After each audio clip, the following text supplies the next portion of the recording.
We listened to Christopher Hitchens when he declared that religion poisons everything. We nodded along to Dawkins when he called faith one of the world's great evils, comparable to the smallpox virus, but harder to eradicate. The thing is, eradication, or at the very least decimation, is exactly what has happened.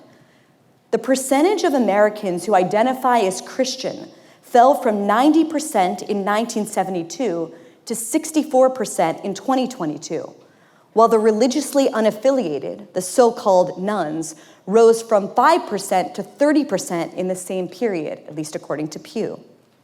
The shift towards secularism has been even more pronounced across the Atlantic. Among Europeans between the ages of 16 and 29, 70% said they have never attended a religious service. But after years of decline, this trend may be starting to reverse.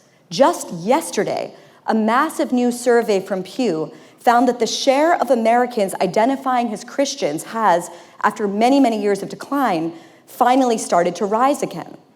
So the question, I think, that we're trying to argue about tonight is, are we better off with or without God? One of the lessons, I think, of the past decade seems to me to be, you can kill God, but the human impulse toward faith remains. It just takes on a different form.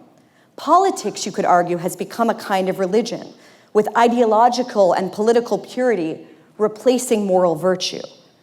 And yet, on the other hand, religion has so often been the driver of so much that is bad: discrimination, violence, and war.